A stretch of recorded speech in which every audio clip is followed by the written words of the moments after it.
Assalomu alaykum Hamroh Media kanali obunachilari. Bugun e'tiboringizga 90-yillarning eng porloq yulduzlaridan biri bo'lgan Bollywood super yulduzi Karishma Kapur va uning sermazmun hayot yo'llari haqida hikoya qilamiz. Agar video sizga ma'qul kelsa, like bosishni, o'z fikringizni yozib qoldirishni va albatta kanalimizga obuna bo'lishni unutmang.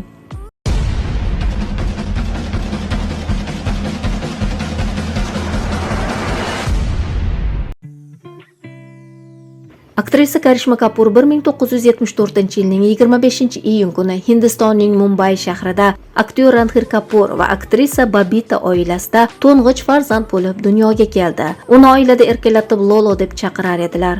Uning ota tarafdan bobosi Raj Kapur Bollywood filmlarining asoschilaridan va Hind kino sanoatining eng buyuk namoyandalaridan biri edi. Shuningdek, Raj Kapurning otasi Prithviraj Kapur ham o'z vaqtining eng yaxshi aktyorlaridan biri bo'lgan. Karishmaning ona tarafdan bobosi Hari Shrivdesani ham aktyor bo'lib, ikkinchi darajali rollar ustasi edi. Karishma Kapur shu tariqa san'atkor va yulduz oilasida dunyoga kelgandi. Shu bois ham bolaligidan beri ota-onasi bilan birga suratga olish maydonchalariga, taqdirlash marosimlariga yoki turli tadbirlarga birga borardi va o'z-o'zidan san'at ichida ulg'aydi. Uning singlisi Karina Kapur ham ayni opasi kabi san'at va san'atkorlar og'ushida yashadi va bunday turmush tarz ularni o'z ichiga g'arq qildi.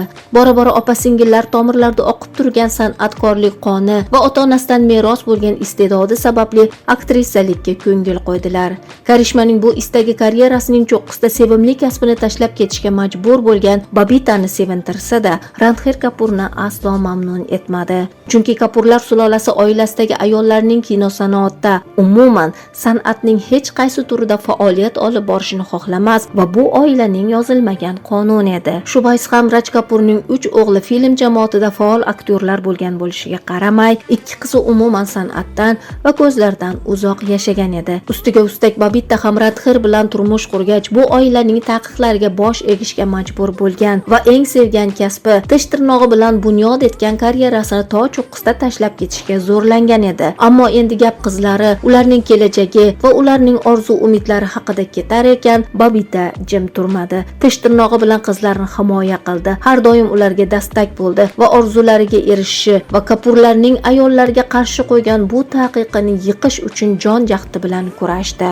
1988-yilda Karishma Kapur hali 13 yoshda bo'lishiga qaramay, uning aktrisalik orzulari borasidagi bir-biriga zid fikrlari sabab Babita va Ranbir juda ko'p tortishdilar. Janjallar va uy ichida huzursizliklar yuzaga keldi. Ranbir oilasining an'anasiga qarshi kelmasligini aytar va Karishmaning aktrisalik qilishiga keskin to'sqinlik qilar edi. Babita esa aksincha, o'zi kabi qizlarini ham Kapurlarning egoist va ayollarni ikkinchi darajaga qo'yuvchi qarorlariga bosh egmasligini ta'kidlardi. Oxir-oqibat oila ichi huzursizliklar va er-xotin orasidagi zid fikrlar sabab Babita va Ranbir Kapur ayriliq qarori oldilar. Ular rasman ajrashmadilar, ammo yuz ko'rmas bo'lib ketdilar. Babita qizlarini olib o'z oilasining yoniga ko'chib o'tdi va u yerda farzandlarini parvarish qila boshladi. U qizlarini boqish va yulduz aktrisalar bo'lib yetishi uchun qo'lidan kelgancha harakat qildi. 2 va hatto 3 ishda birdan ishlagan kunlari bo'ldi. Babitaning bu ishidan qattiq ranjigan Kapurlar oilasi uni pushaymon bo'lishi uchun bir chaqalik ham yordam ko'rsatishmadi.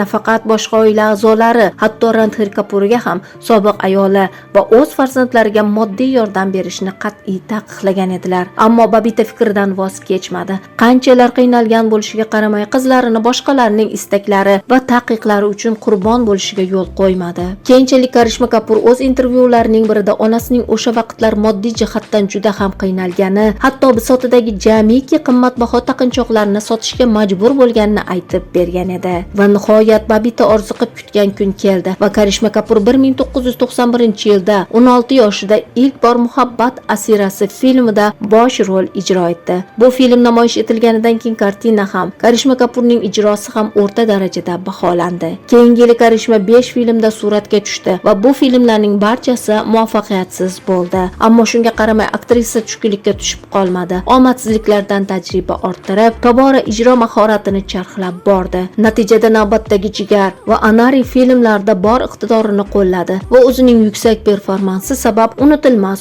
obrazlar yaratdi. Bu ikki film ham juda katta muvaffaqiyat qozondi va yilning eng kassabop filmlari bo'ldi. Karishma Kapur garchi buyuk kino namoyandalar sulolasiga mansub bo'lsa-da, karyerasining ilk yillari uning uchun omadsiz bo'ldi. U suratga tushgan kartinalarning aksar qismi muvaffaqiyatsiz bo'lar, uning ijro mahorati asosan tanqid qilinar edi. Ajablanarlisi shundaki, u qanchalar tanqid qilinishiga qaramay, rejissyorlardan yangi film takliflari ham kelishda davom etardi. Oradan o'tgan yillardan keyin Karishma intervyularning birida kinosanoatga ilk kirgan vaqtimda ishlar men uchun g'oyat qiyin edi. Menga juda ko'p nohaqliklar qilindi. Boshqa yangi aktrisalar kichik muvaffaqiyatlari uchun juda katta maqtovlar olarkan, menga kichkina maqtov ham ravo ko'rilmadi.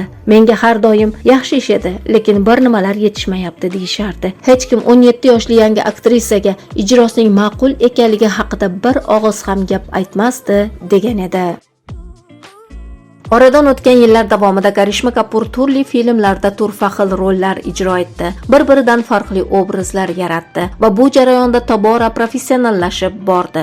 Ba'zan omadli, ba'zan omadsiz kartinalarda suratga tushar ekan, goh maqtov, goh tanqidlarga loyiq ko'rildi. Tinimsiz mehnat qildi va taniqli yulduz bo'lib ulgurdi. Oradan 5 yil o'tib, 1997-yilga kelib aktrisa eng ko'p talab ko'rilgan rejissyorlarning voz kechilmas aktrisasi bo'lib ulgurgan edi. U bu vaqt oralig'ida 35 dan ortiq filmda ijod qilgandi. Nihoyat 1997-yilda Karishma Raja Hindistoniy filmidagi yosh qiz Aarti roli sabab eng yaxshi aktrisa nominatsiyasida ilk Filmfar mukofotini qo'lga kiritdi. Shundan keyin uning ijodiy hayoti muvaffaqiyatlarga to'la bo'ldi. Endi uning filmlari ham, ijrosi ham yuqori baholanardi. Mehnatlarining samarasi o'laroq Karishma Kapur o'z vaqtining eng ko'p gonorar oladigan aktrisalar ro'yxatining eng ust sirasidan joy oldi. U karyerasi davomida super yulduz aktyorlar bilan birga hamkorlik qildi. Ayniqsa uning Govinda va Ajay Devgan bilan bo'lgan partnyorliklari tomoshabinlar va kinotanqidchilar tomonidan yuksak baholandi. Karishma Kapur karyerasi davomida aktyor Govinda bilan birga bir necha omadli filmlarda suratga tushdi. Ularning juftligi shu darajada hayotiy va bir-biriga shu darajada mos edilarki, tomoshabinlar orasida bu ikki yulduzning bir-biriga oshiq ekanligi haqida gap so'zlar tarqaldi. Bu vaqtda Govinda nafaqat oilali, hatto farzandli ham edi. Ammo ko'plab oilali yulduzlar o'z partnyorlari bilan ishqiy munosabatda bo'lgani uchun ham Karishma va Govinda haqida ham bunday taxminlar yuzaga keldi. Biroq bu mishmishlar faqat uydirmadan iborat edi xolos. Karishma Govinda orasida do'stlik va hamkasblik munosabatidan boshqa hech narsa yo'q edi. Garchi bu mishmishlar o'z isbotini topmagan yolg'on ma'lumotlar bo'lsa-da, haligacha ularning bir zamonlar sevgili bo'lganligi haqida ma'lumotlar mavjud. Aslida bu gap so'zlar tarqalgan vaqtda Karishma o'zining bir necha filmdagi partnyori aktyor Ajay Devgan bilan uchrasha boshlagan edi. Ular dastlab 1992-yilda tomoshabinlarga taqdim etilgan Karishma Kapurning 7-chi va Ajay Devganning 2-chi filmi bo'lgan Jigar nomli kartinada birga hamkorlik qilgan va bu jarayonda do'stlashgan edilar. Bu vaqtda Ajay Devgan va Ravina Tandon o'rtasida ishqiy munosabatlar matbuotning asosiy mavzusi edi. Ammo keyinchalik Karishma Kapur va Ajay Devgan 1993-yilda ketma-ket yana 3 filmda birga suratga tushdilar va bu vaqt ichida asta-sekin bir-birlariga ko'ngil qo'ydilar. Ular munosabatlarini omma oldida ko'z-ko'z qilmagani bois Karishmaning Govinda bilan yolg'on gap so'zlari tarqalgan edi. Ammo juftlikning munosabatidan xabar topgan Ravina omma oldida, matbuotda Ajayning xiyonati va Karishma bilan bo'lgan ishqiy munosabatlarini oshkor qildi. Natijada Ajay va Ravina matbuot orqali uzoq vaqtga bir-biriga xunuk so'zlar aytib keldilar. Shu tariqa Karishma va Ajay munosabatlari 2 yil davom etdi. 1995-yilda esa Ajay Devgan navbatdagi filmining suratga olish jarayonida o'zining partnyori bo'lgan Kajilga oshiq bo'lib qoldi va Karishma bilan bo'lgan munosabatlariga nuqta qo'ydi. Ajay bilan bo'lgan omadsiz muhabbat mojarosidan keyin Karishmaning yo'llari aktyor Akshay Khanna bilan to'qnashdi. Akshay ham bugunga qadar bir necha bor muvaffaqiyatsiz ishqiy munosabatlarni boshdan kechirgan edi. Karishma va Akshay bir-birlariga ko'ngil qo'yib uchrasha boshlagach, bu xabar ikkisining ham muxlislarini quvontirdi. Aslida bu munosabatlardan faqatgina muxlislar emas, yosh juftlikning otalari ham mamnun edilar. Shu bois ham Karishmaning otasi Randhir qizining Akshay bilan bo'lgan ishqiy munosabatlarini to'g'ri tanlov deb baholadi va Akshayning otasi aktyor Vinod Khanna bilan 2 yoshning to'yi haqida maslahatlashdi. Ammo Babita juda katta qiyinchiliklar bilan qizini bu darajaga olib kelgani va qizi ham karyerasining to cho'qqisiga chiqqan vaqti bo'lgani uchun bu qarorga tish tirnog'i bilan qarshi bo'ldi va fotihasini bekor qildi. 1997-yili Karishmaning ammasi Neetu Nanda Kapurning o'g'li Nikhil Nanda va aktyor Amitabh Bachchanning qizi Shvetaning nikoh marosimi bo'lib o'tdi. Mazkur to'yda Karishma va kelinning ukasi bo'lgan aktyor Abhishek Bachchan yaqindan tanishdilar. Keyinchalik bir-birlariga oshiq bo'lgan 2 yosh 5 yil davomida uchrashib yurdilar va buni ommadan yashirdilar. Hatto bu vaqt mobaynida unashtirilgan juftlikning munosabatlarini 2002-yilda Jaya Bachchan turmush o'rtog'i Amitabh Bachchanning 60 yosh tug'ilgan kun marosimida barchaga ma'lum qildi va Karishmani bo'lajak kelini sifatida e'tirof etdi. Ammo oradan hech qancha vaqt o'tmay Karishma va Abhishekning fotihasi buzilgani matbuotda e'lon qilindi. Bu haqda turli mishmishlar mavjud. Gap so'zlariga qaraganda Babita qizining kelajagini kafolatlash uchun Amitabh Bachchanga mol-mulkining katta qismini Abhishekning nomiga o'tkazib berishini talab qilgan va uning bu talabi bois 2 yoshning munosabatlari yakun topgan emish. Shundan keyin Abhishek va Karishma ayri-ayri yo'ldan ketdilar va yana ijod qilishda davom etdilar. 2003-yilga kelib avtomobil parchalari ishlab chiqaruvchi Sona Comstar kompaniyasining sohibi va bosh direktori milliarder Sanjay Kapur hamda aktrisa Karishma Kapurning nikoh to'ylari bo'lib o'tdi.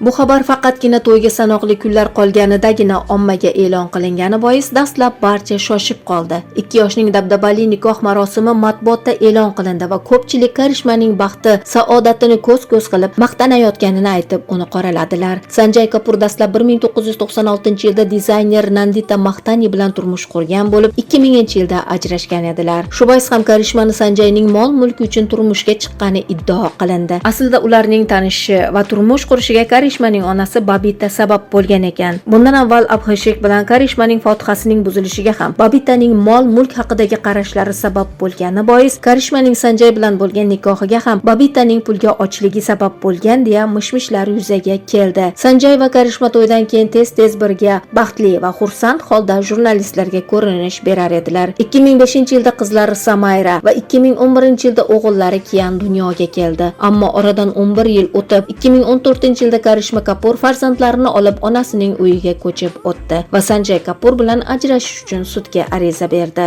Karishma hamda Sanjayning ajrim da'vosi 2 yil davom etdi va bu Bollywoodning eng xunuk ajrashuvlari ro'yxatidan joy oldi. Chunki bu 2 yil davomida sobiq er-xotin bir-birlarini sha'nini qo'ldan kelgancha bulg'ashga harakat qildilar. Karishma Kapur Sanjayning unga har doim qo'l ko'targani, kamsitgani va haqorat qilib kelganini iddao qildi. Shu bilan birga Karishma homiladorlik vaqtida qaynonasi sovg'a qilgan ko'ylakka sig'magani bois Sanjay Kapur onasiga Karishmani kaltaklashini aytgan emish. Ayniqsa asal oyiga ketgan vaqtlarda Karishmani Sanjay o'zining do'stlari bilan birga bo'lishini istagan emish. Uning bu so'nggi iddaosi nafaqat Sanjay va oilasini, balkim butun jamiyatni ham darg'azab qildi. Ammo bugunga qadar uning bu iddaosining rost yoki yolg'on ekanligi o'z isbotini topmadi va nihoyat 2016-yilda Karishma Kapur hashamatli uy, farzandlarining haqqi, juda katta miqdorda pul va farzandlari uchun yukli miqdorda oylik nafaqa oldi. Shu tariqa ularning nikohlari bekor qilindi.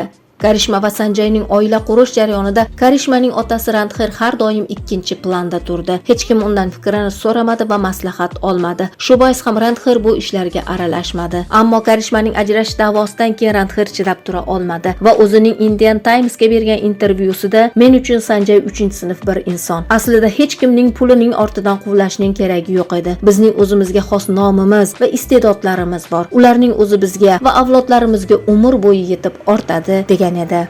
Ajrimdan keyin Karishma Kapur farzandlari bilan birga yashay boshladi. U o'zini farzand tarbiyasiga atadi va xayriya ishlari bilan mashg'ul bo'ldi. Hozirda uning to'ng'ich qizi Samayra AQShda universitet talabasi. Karishma Kapurning sobiq turmush o'rtog'i Sanjay Kapur 2017-yilda aktrisa Priya Sachdev bilan oila qurib, bir o'g'il farzandli bo'ldilar. 2025-yilning 12-iyun kuni Sanjay Kapur 54 yoshida yurak xuruji sabab olamdan o'tdi. Babita va Randhir Kapur 19 yil ayri yashadilar va nihoyat 2007-yilda qizlari Karishma va Karinaning sa'y-harakatlari bilan yana qayta yarashdilar. Ular hozirda birga hayot kechirmoqdalar. shaxsiy va ijodiy hayotidagi past-baland yo'llarni mardonavor bosib o'tgan va o'tayotgan sobiq aktrisa Karishma Kapur hozirgacha o'z muxlislarining mehr-muhabbatiga sazovor bo'lib kelmoqda. Uning butun boshli sulolaning qurollariga qarshi chiqib, hech kimning yordamisiz boshiga kelgan omadsizliklardan tushkunlikka tushmay, o'z karyerasini mardlarcha bunyod qilgani taqdirga sazovor bo'lib kelgan. Uning jasorati bois singlisi Karina Kapur ham bugun dunyoga dong'a ketgan aktrisalardan biri. Raj Kapurning erkak vorislari Randhir va Rajiv Kapurlar ham hatto bu ikki qiz qadar ijodiy cho'qqiga chiqa olmagan edi va bu opa-singillar ayol bo'lishiga qaramay o'zlarining iste'dodini va bu talantning kuchini dunyoga ko'rsatdilar. Kapurlarning nomini yana bir pog'ona yuksalishda kuchli omil bo'ldilar. Karishma Kapur hozir 51 yoshda va haligacha Bollywoodning eng go'zal va eng iste'dodli aktrisalardan biri sifatida e'tirof etiladi. U karyerasi davomida ko'plab mukofotlarga loyiq topildi. Jumladan bir necha filmfar mukofoti olgan bo'lsa, 2012-yilda Forbes Hindistonning eng mashhur 100 aktrisa ro'yxatidan joy oldi. 90 va 2000-yillarning eng ko'p gonorar oladigan aktrisalardan biri bo'lgan Karishma 1996-2000-yillar orasida 5 yil ketma-ket eng yaxshi aktrisa va butun zamonlarning eng yaxshi 8-aktrisasi bo'ldi. Azizlar, yana bir videoning oxiriga yetib keldik. Agar rolik sizga ma'qul kelgan bo'lsa, like bosishni, o'z fikringizni yozib qoldirishni va albatta kanalimizga obuna bo'lishni unutmang.